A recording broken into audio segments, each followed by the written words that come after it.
grave. Para que sea anafilaxia tiene que tener la palabra grave, ¿sí? No es lo mismo una reacción alérgica que una anafilaxia. Para que se considere anafilaxia tiene que ser grave. ¿Y qué implica la palabra?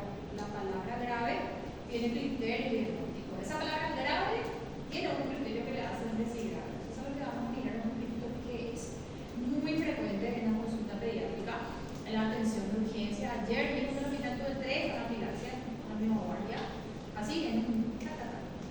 Entonces es muy frecuente tener esos casos clínicos. Parece lejano, pero sí se ve bastante. Es una urgencia pediátrica bastante lista. Es importante conocer, ¿sí? Bien. Generalidades. La reacción anafiláctica comienza en el momento en el que el individuo entra en contacto con una sustancia que actúa como un detonante alérgico. Gracias.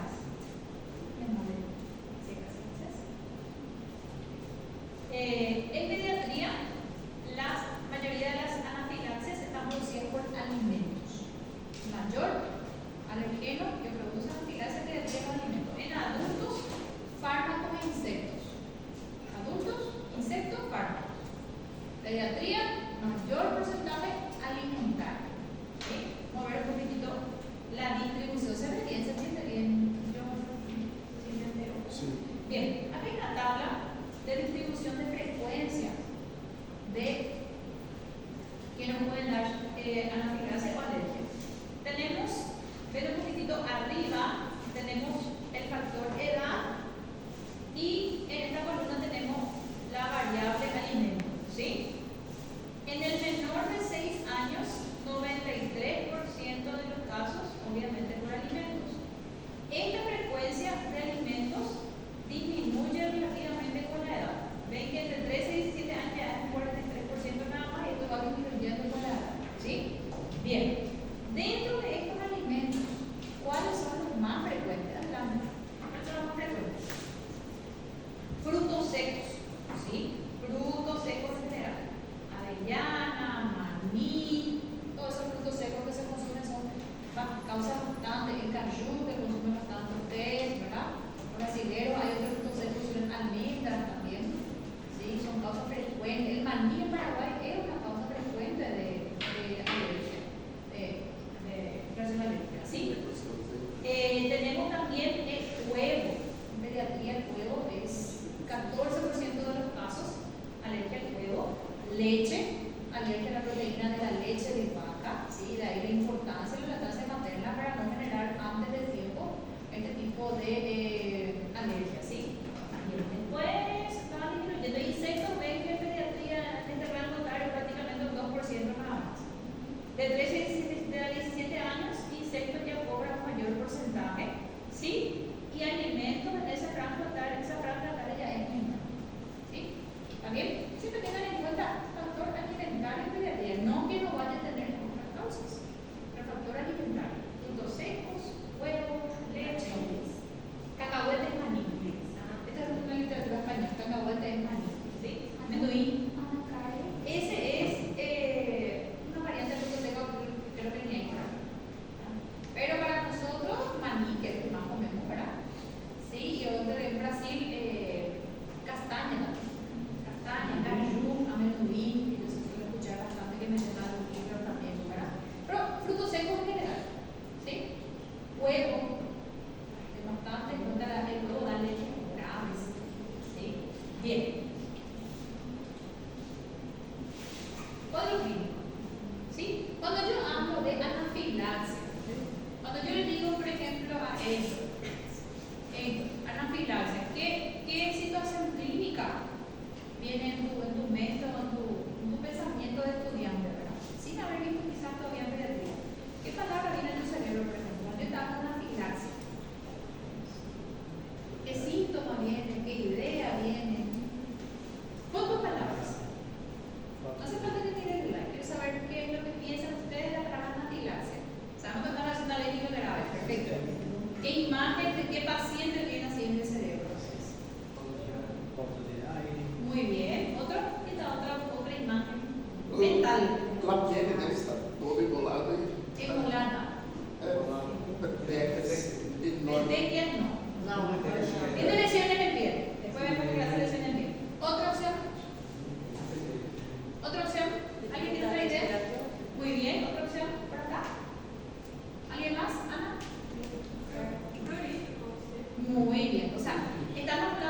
tengo afectación de piel y otros órganos, ahí estoy hablando de anafilaxia.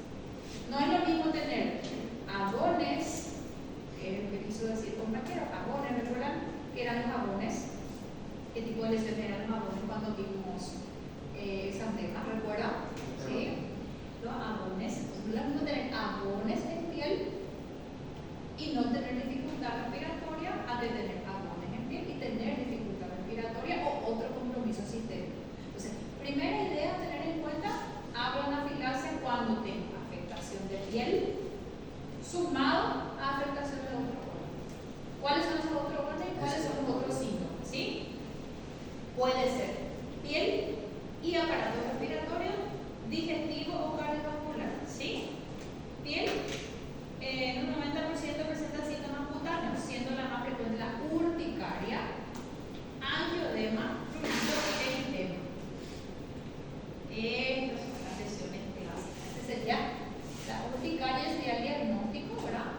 Y las lesiones serían abones, H-A, B larga, abones, que se usa también en el portugués, ¿sí? Bien, abones. Vemos también, ¿cómo se llama esto? ¿Cómo se llama esto? Edema, ¿verdad? En este caso se llama angioedema. ¿Por qué? Porque el origen es capilar. O sea, hay un edema angioneurológico. Angio, ¿qué significa? De vaso. Entonces, angioedema. ¿Bien? Esas son las manifestaciones más frecuentes en piel. Vamos de nuevo para acá. Respiratorio es el segundo órgano que se afecta y se asocia en estos casos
puede ser respiratorio o puede ser cardiovascular.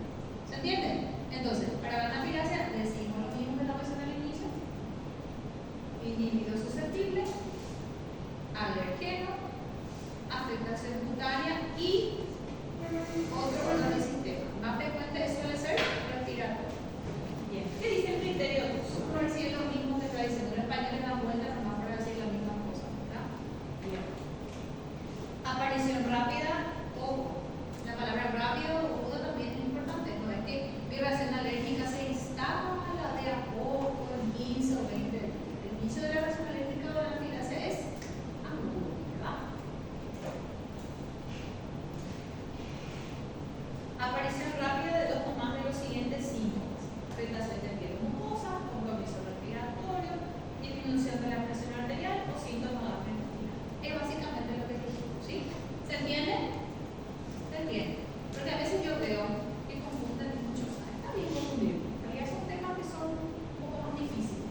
Veo que el estudiante me dice: doctora, hay un caso de anafilaxia. Le dice anafilaxia a la reacción alérgica delante de esta imagen. Le dice anafilaxia a la reacción alérgica. En la reacción alérgica muchas veces es catalogada como anafilaxia. ¿Es diferente? Sí, es correcto. ¿Por qué? Porque es mi tratamiento y es totalmente diferente. A ver, vamos a ver en qué viene esta diferencia, ¿sí? Bien. Anafilaxia, adrenalina. ¿Sí? No pierdan tiempo con clorfenilamina, ni nada. ¿Sí?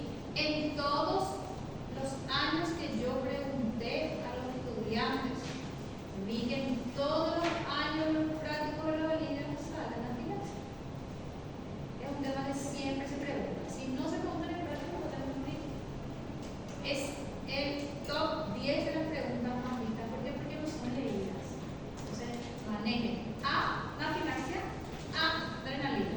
Ni si viene el papá a decir lo contrario, no hacen lo contrario. ¿Está bien? Bien. ¿Por qué utilizamos la adrenalina? ¿A qué dosis y por qué? ¿Sí? Bien.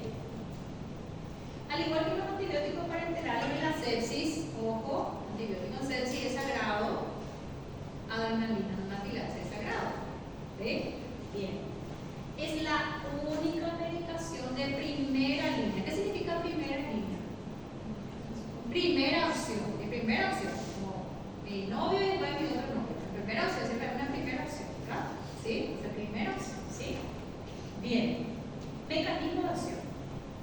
¿Por qué se utiliza? Porque produce vasoconstricción e inotropismo positivo. Aumento del gasto, aumento de la presión y disminución del edema de las mucosas.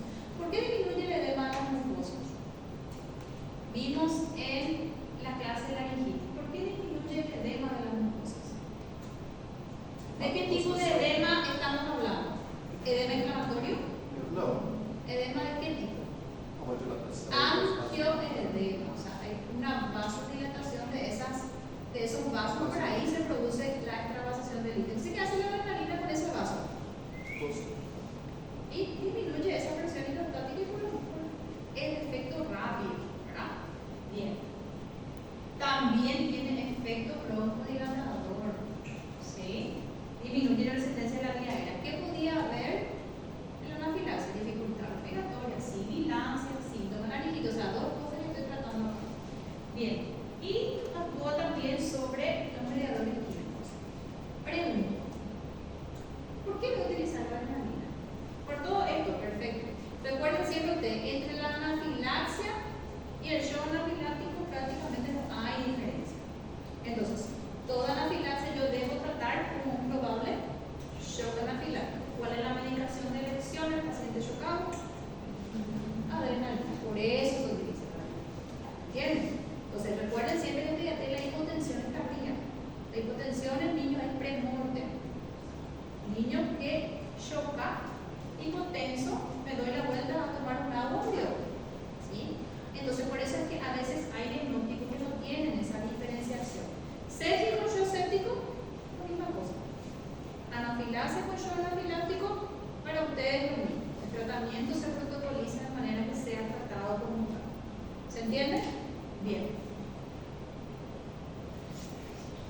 Ahora, ¿por qué vía y qué dosis? Tengo que saber esto, tengo que comer. ¿Sí? No solo sangre sabe. ¿Bien? Bien. Adrenalina en anafilaxia es intramuscular. ¿Sí? Adrenalina en laringitis, ¿cómo es? Nebulizada. Adrenalina en el paro, ¿por dónde es? Son las mismas dosis, pero las vías son diferentes. Adrenalina en laringitis es nebulizada. No existe otra indicación en pediatría de adrenalina nebulizada. No me inventen un examen y no se confundan en ningún examen donde vayan a dormir. ¿Sí? ¿Está bien? Ahora, adrenalina en anafilaxia es intramuscular. ¿Sí? Porque eso, la mayoría de la gente que vuelve a preguntar no responde mal en el examen. Mucha gente pierde puntos por ese pequeño detalle que en realidad es un detalle fundamental, ¿verdad? Bien. Anteriormente, años atrás, sí.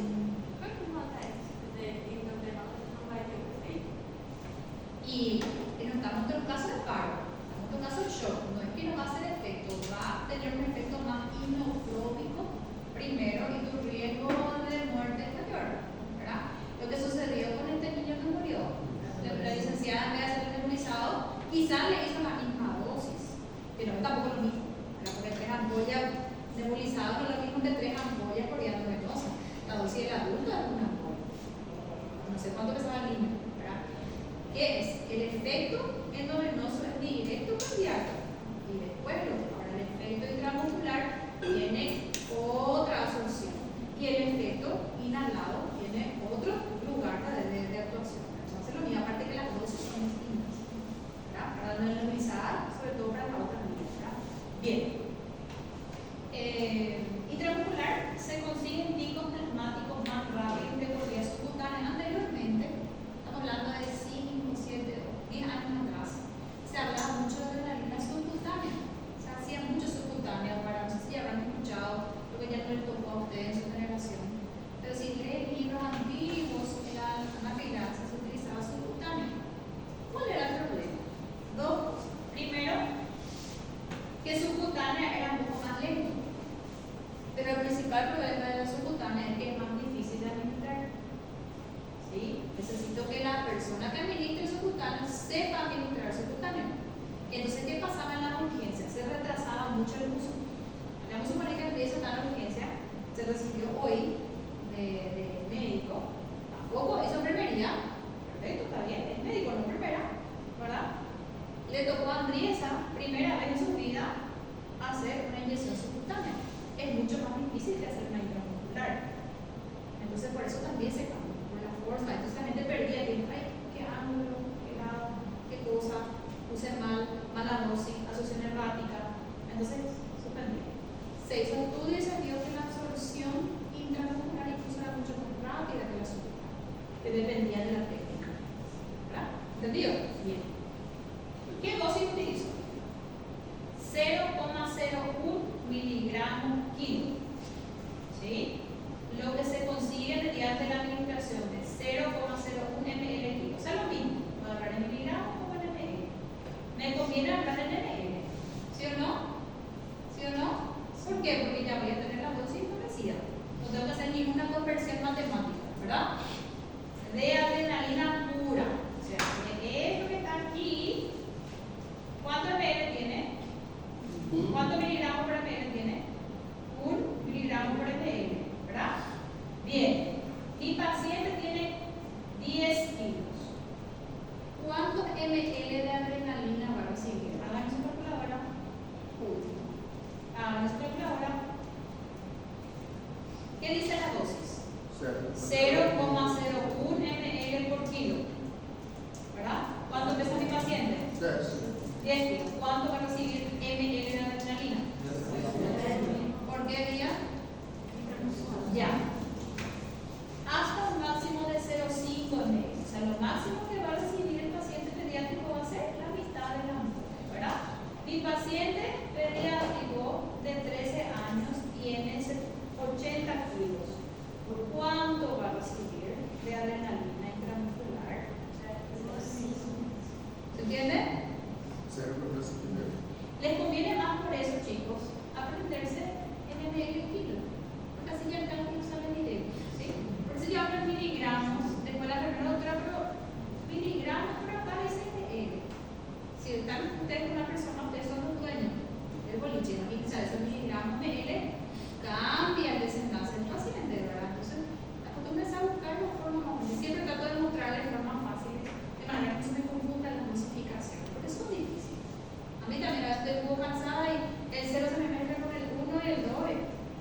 A mí se me mezcla, pero el hijo de la otra persona no. Entonces siempre tengan en cuenta eso. ¿Entendido la dosis? ¿Sí? Bueno, el paciente tiene 30 kilos. 0,3. El paciente tiene 40 kilos. 0,4. El paciente tiene 90 kilos. 0,5. ¿Sí? ¿Sí? ¿Sí? ¿Dudas?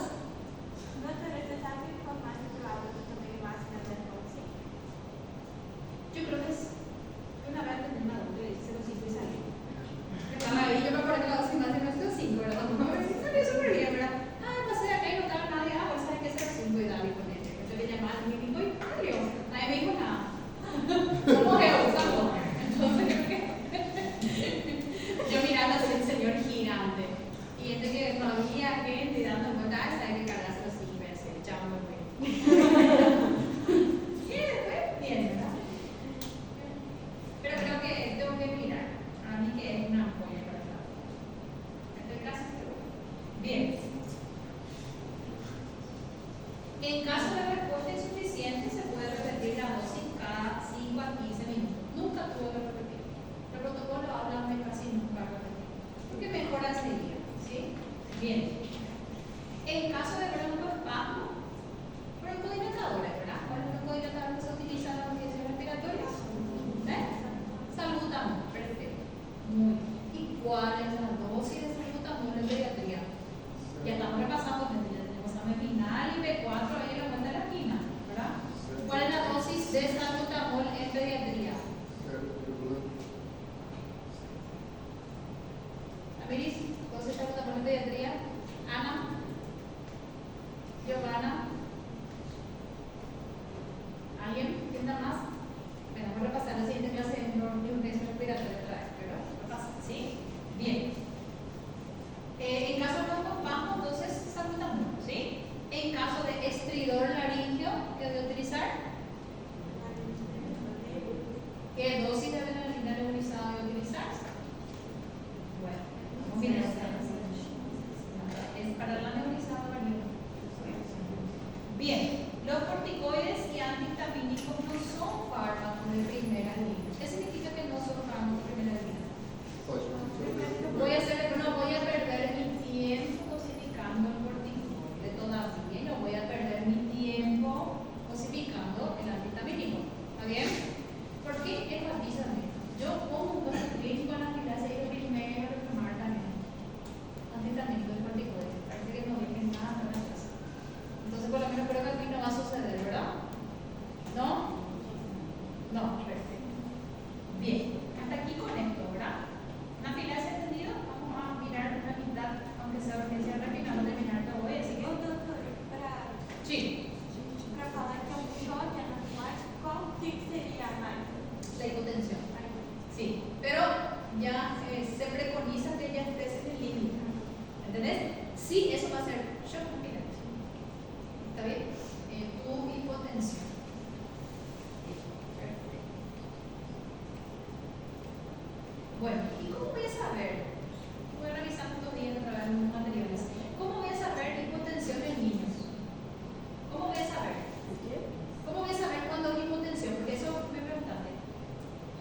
¿Cuándo yo voy a saber que un niño está hipotenso? ¿Verdad? Difícil, tengo que mirar en tablas.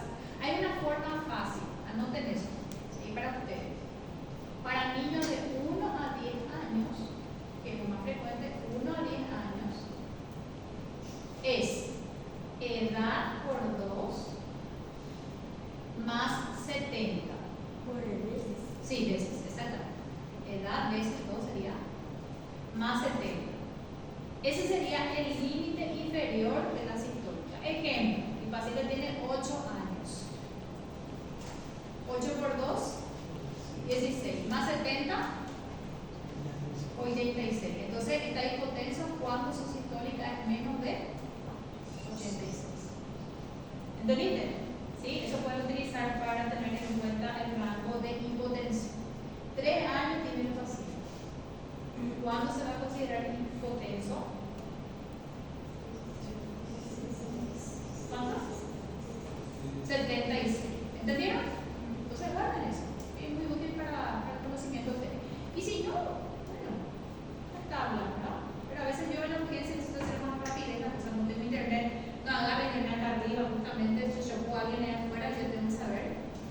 Ustedes se ríen, pero los niños rápido. Pero a veces se ríen, pero con los niños rápido. Tienen que calcular muchas cuestiones, ¿sí? ¿Y mayor a 10? ¿Cómo? ¿Y mayor a 10? ¿Cómo es eso? ¿O hay excepción? Ella sigue un protocolo de adulto. ¿Está bien?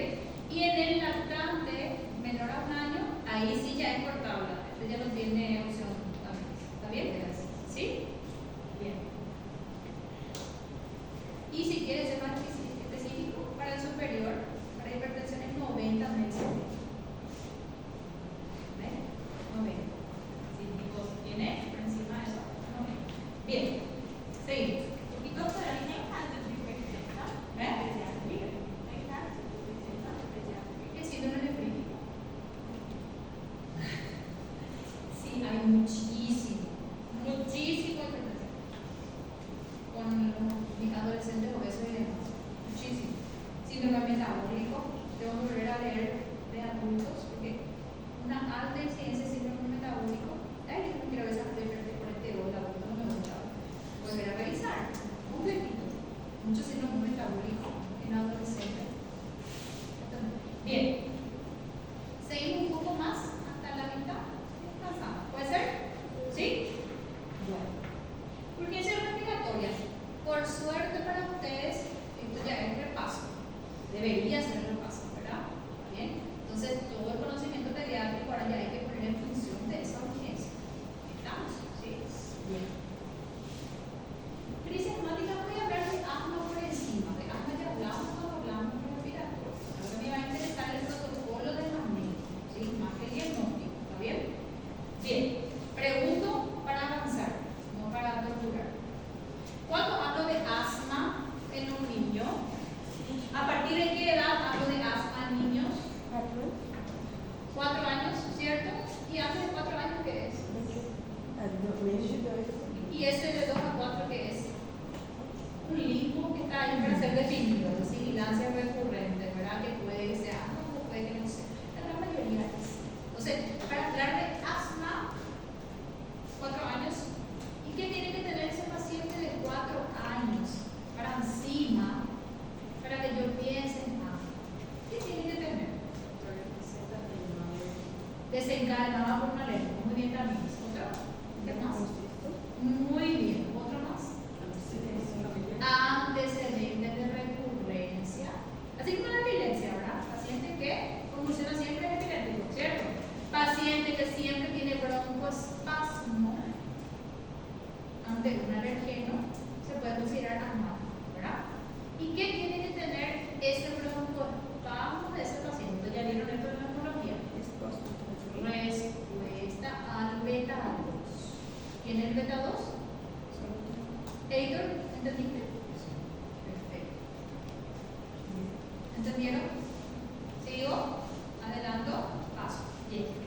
Entonces acá habla de hiperactividad bronquial, ¿sí? Bien. Asma bronquial. ¿Recuerden en qué se diferencia asma de bronquiolitis? ¿Dónde está el problema fundamental? Broncoconstricción. O sea, hay sibilantes ¿por qué? Por broncoconstricción. ¿Se acuerdan este? Acá ven un bronquio de un paciente sin asma y acá vemos el bronquio obstruido por constricción de la musculatura lisa que produce los sibilantes, ¿verdad? ¿Sí? Bien. ¿Y la bronquiolitis qué pasa? ¿Por qué hay sibilantes? ¿Alguien recuerda por qué hay sibilantes en la bronquiolitis? Por obstrucción, pero ¿por qué se produce la obstrucción? Por secreción. ¿Es igual? ¿Es igual o no es igual? Bien, entonces, enfermedad inflamatoria crónica, hay broncoconstricción, obstrucción bronquial reversible. ¿Qué significa reversible? Que responde a ese beta 2. Y acá le sumamos nosotros recurrente. ¿Sí? Llega la mamá a la urgencia con un paciente. Doctora, cambió el tiempo y ya comenzó otra vez con su pecho y su dificultad respiratoria. ¿Sí? Ese es el típico caso clínico típico. Bien. Manifestaciones clínicas. Esto ya lo vimos también. Eso todos ustedes ya tienen, chicos. ¿Cuál es el cuadro clínico de un paciente asmático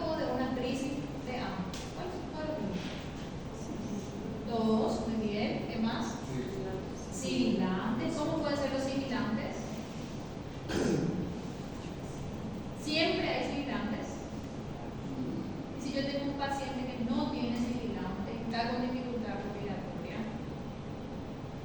mucha dificultad respiratoria, no entra aire en ese pulmón, tiene el antecedente de ser asmático. ¿Qué puede pasar a veces con el paciente? Que hay mucha repercusión, no entra aire, silencio respiratorio también puede haber en casos graves. O sea, dificultad respiratoria en cualquiera de sus formas. ¿Sí? Sibilancias audibles, con o sin estetoscopio. ¿Sí? Opresión torácica, posición anormal. ¿Verdad? El paciente asmático se va a acostar. Si está con mucha dificultad respiratoria, se acuesta. No, hay una posición anormal. ¿Sí? A veces no puede terminar la frase. Doctora, tengo dos. Hace. Frase entrecortada. Dos o síntomas puede haber. Muy bien. Bien. Ahora, ya vimos. Esto es lo que me interesa. Lean, tarea para ustedes antes de hacer esto. Si va a hacer ahora esto. Cuando revisen este protocolo, revisen para la clase de asma. ¿Sí? Diagnóstico de asma.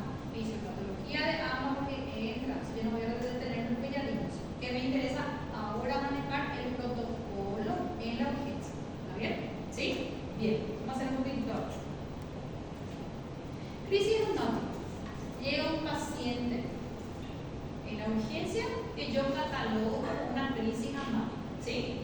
Para catalogar como crisis asmática se supone que tengo que saber los pasos diagnósticos, ¿verdad? Perfecto. Estudié todo y sé todo. ¿Qué hago con ese paciente con crisis asmática? Tengo que clasificar. ¿Sí? Clasificar cómo. Tengo mi escala. ¿Sí? Escala de índice pulmonar o PIS o Pulmonary Índice Score. ¿Verdad? Tengo que clasificar. Tengo que tener por cada síntoma, tengo que tener un puntaje. ¿Sí? ¿Y para qué voy a clasificar en la urgencia? Para el tratamiento que esto me interesa. Y eso es lo que nosotros vamos a hacer. Recuerden que nuestro escenario ahora es urgencia.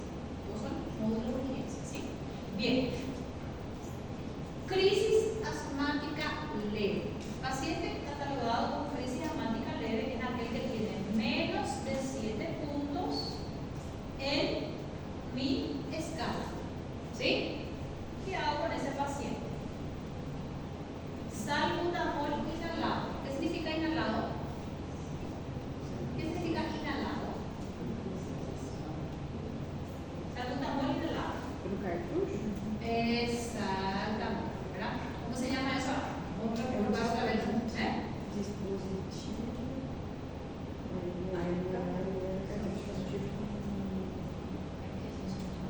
Exactamente. Ese que llama bombilla, pero que no me pueden decir bombilla. Perfecto. Esa bombilla que no se puede decir el nombre de bombilla, ese mismo, ¿verdad? Bien. ¿Cómo se hace para hacer para el paciente? Número de disparo de la bombilla, que no es bombilla, que van a mirar el nombre, ¿sí? Se hace peso dividido 3. Hasta 3 dosis en una hora. ¿Sí?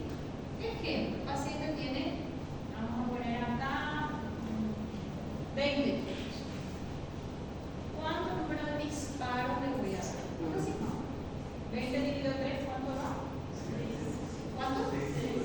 6. Entonces, 6 disparos de aerocámara le puedo dar al paciente. ¿Sí? ¿Y qué significa hasta 3 dosis en una hora?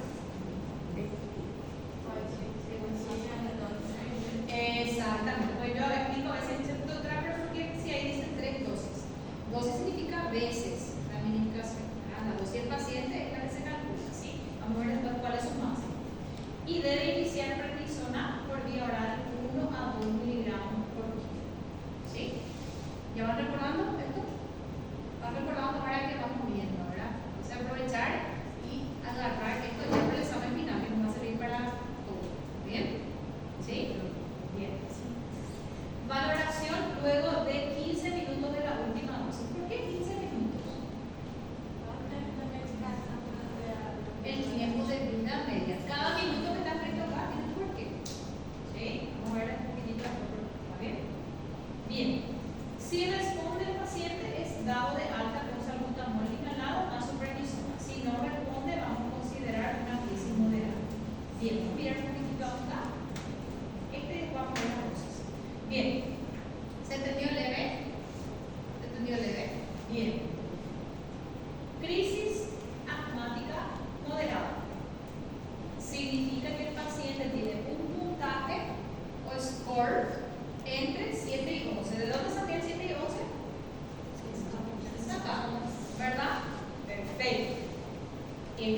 se supone que yo voy a tener que poner oxígeno si es que hay una saturación baja. Para eso tengo que haber medido la saturación, para eso tengo que haber hecho mi ABCD, ¿cierto? Se supone que todo esto uno al lado de otro.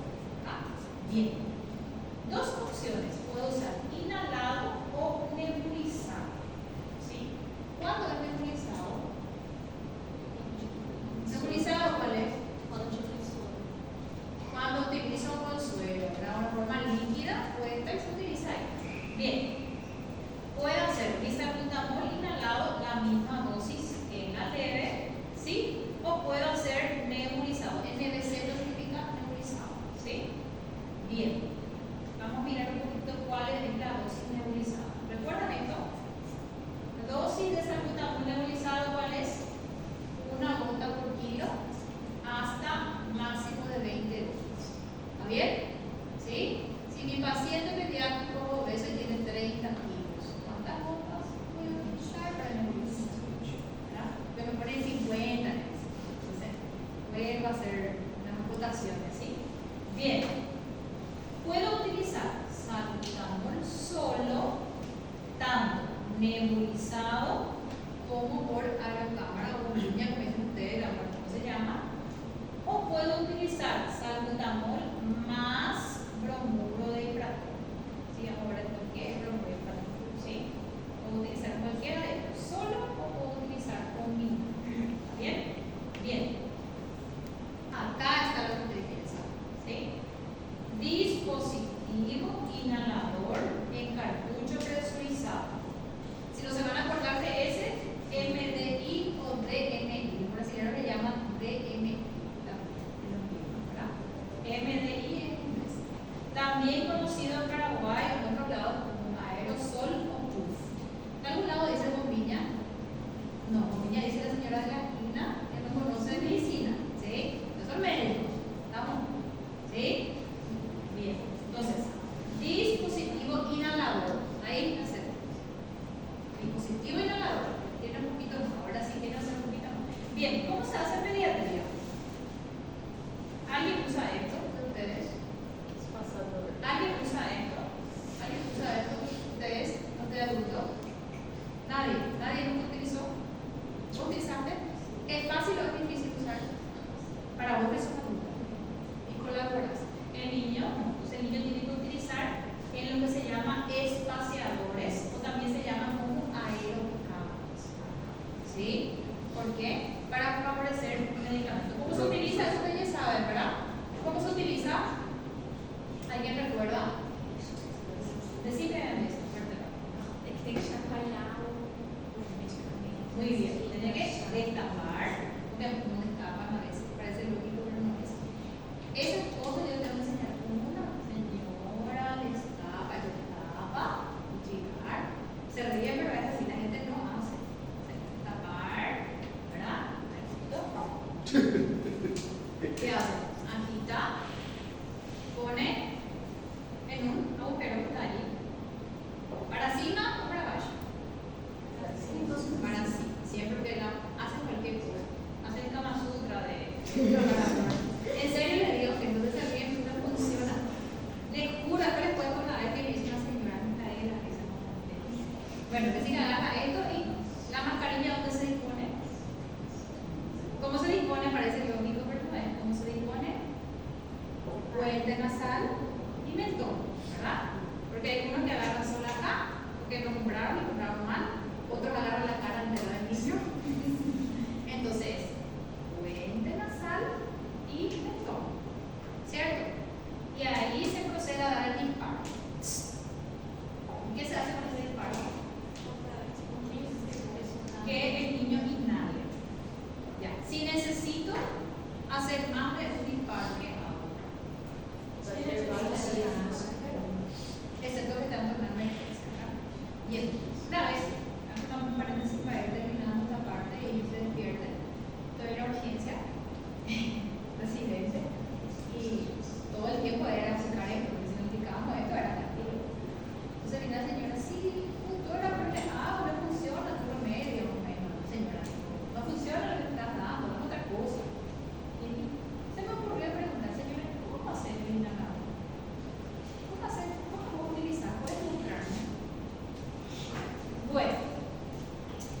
Cierro todas las puertas de la habitación. Ahí mi enfermera se quedó y todo el mundo mirando. Cierro todas las puertas de la habitación y por toda la habitación. Sí. ¿Y por qué me dijeron que mi hijo tiene que oler? Nadie le explicó. Entonces la señora cerraba la puerta de la habitación y comenzaba a lanzar, pero no le alcanzaba una, le lanzaba todo, capaz hasta yo me hace que Karen se trae en la habitación, ¿verdad? Entonces, ahí no maté. Con razón, no funciona así. Debe reírme.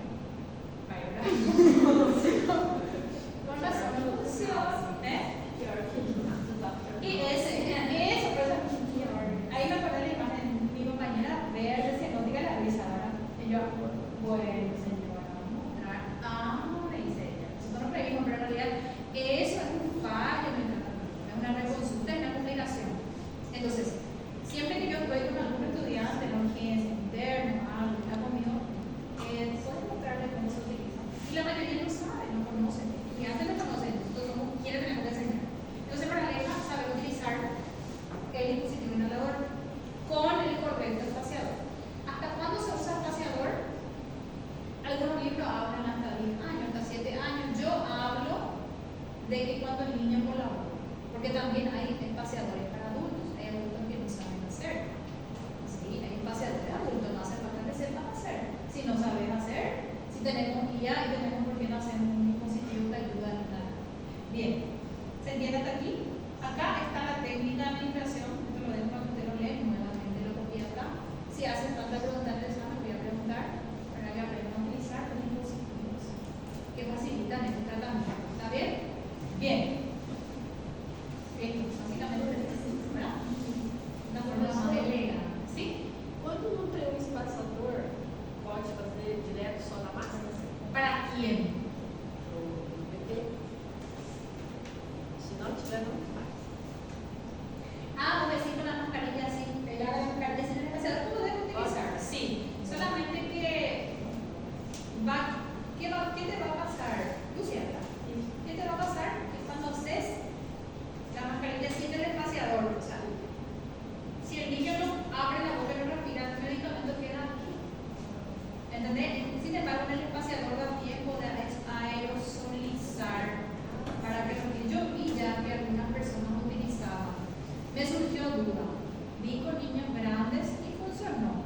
Pero después me puse a revisar y analizar y vi que quedaba. Porque vos estás mandando acá. Y si no estás inhalando, queda en la boca. O queda la superficie pegada y nos va a aerosolizar hasta llegar al pulmón. ¿Está bien? Bien. Quer dizer, se eu tiver espaçador, o que eu faço? No, eso no. ¿Está bien? O sea, vos tenés las dos opciones. ¿Cuándo decido uno u otro? Muy buena pregunta. Eso está en el video. ¿Cuándo decido usar espaciador o nebulisador? ¿Cuándo decido? Para la crisis asmática, en una leve, puedo utilizar el espaciador, o sea, el MDI, ¿verdad? Con espaciador, ¿cierto? Hay mamás que prefieren utilizar el nebulizado porque les gusta más y el niño se queda y colabora. Todo vos, señora. Ahora, ¿cuándo estoy obligada a utilizar, por ejemplo, la forma nebulizada? Uno, cuando lo tengo, no debería no responder. Cuando el paciente desatura y necesita mascarilla de oxígeno, si tengo mascarilla de oxígeno, directamente le voy cargando aquí. Y entre que se oxigena, ya va nebulizando. No voy a dejar al paciente con baja saturación de oxígeno y espaciador nada más. ¿Está bien? La eficacia de uno es más que otro. Eso queda también, ¿sí? Hablamos de esto y ya vamos a terminar. Ya adelantamos lo que dice acá, me encanta el señor que lee. Bien. Salbutamol. Esto es fármaco. Y fármaco voy a preguntar. ¿Sí? Ustedes me conocen también. Y voy a preguntar. ¿Verdad? Bien, fármaco. Primera línea. Efecto broncodilatador. Inicia a los segundos. El efecto del salbutamol es en segundos. ¿Sí? Alcanza máximo en 30 minutos. Por eso que las pausas entre cada dosis es entre 20 y 30 minutos. El tiempo de vida media pico allí. Entonces, antes que caiga ya voy a dar otra vez para dar una mejoría rápida al paciente. ¿Verdad? Vida media entre 2 y 4 horas. ¿Sí?